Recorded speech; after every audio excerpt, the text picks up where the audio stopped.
ಒಬ್ಬ ಜನಪ್ರತಿನಿಧಿ ಒಬ್ಬ ರಾಜ್ಯಸಭಾ ಸದಸ್ಯ ಆಗ್ತಕ್ಕಂಥವನು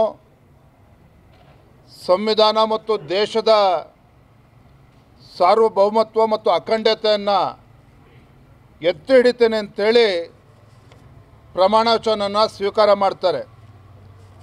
ಹಾಗಾಗಿ ನಾನು ಇವತ್ತು ಒತ್ತಾಯ ಮಾಡ್ತಾ ಇದ್ದೇನೆ, ಈ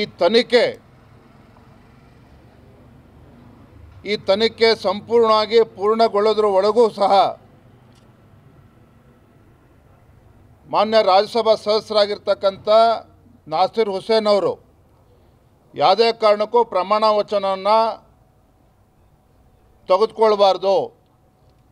ಭಾರತೀಯ ಜನತಾ ಪಾರ್ಟಿ ರಾಜ್ಯಸಭಾದ ಅಧ್ಯಕ್ಷ ಆಗಿರ್ತಕ್ಕಂಥ ಉಪರಾಷ್ಟ್ರಪತಿಗಳಿಗೂ ಕೂಡ ನಾವು ಪತ್ರವನ್ನು ಬರೀತೇವೆ ಇವತ್ತೇ. ಯಾವುದೇ ಕಾರಣಕ್ಕೂ ಈ ತನಿಖೆ ಸಂಪೂರ್ಣವಾಗಿ ಪೂರ್ಣಗೊಳ್ಳೋದ್ರ ತನಕ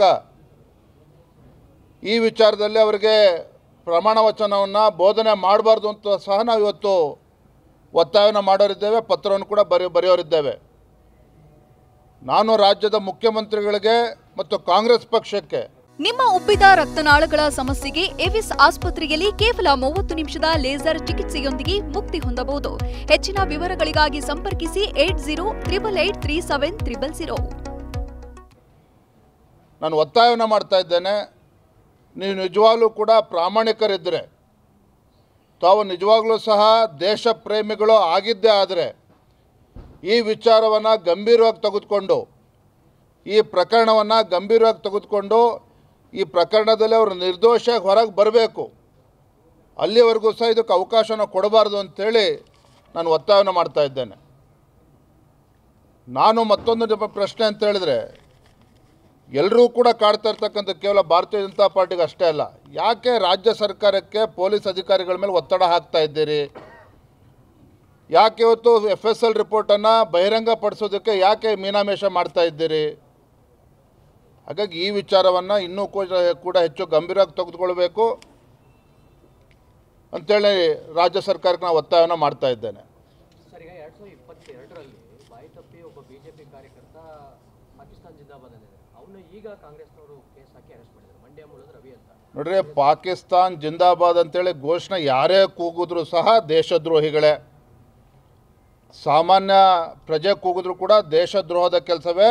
ಒಬ್ಬ ರಾಜ್ಯಸಭಾ MP MLA ಯಾರೇ ಅದನ್ನು ಕೂಗಿದ್ರು ಕೂಡ ದೇಶದ್ರೋಹಿ ಚಟುವಟಿಕೆನೇ. ಹಾಗಾಗಿ ದೇಶದ್ರೋಹದ ವಿಚಾರ ಬಂದಾಗ ಅವನು ಹಿಂದೂ, ಅವನು ಮುಸಲ್ಮಾನ, ಮತ್ತೊಂದು ಅಂತ ಪ್ರಶ್ನೆ ಉದ್ಭವ ಆಗೋದಿಲ್ಲ. ದೇಶದ್ರೋಹಿಗಳು ಯಾರಿದ್ದಾರೆ ಅವ್ರಿಗೆ ಯಾವುದೇ ಒಂದು ಜಾತಿ, ಯಾವುದೇ ಒಂದು ಧರ್ಮ ಅಡ್ಡ ಬರಬಾರ್ದು.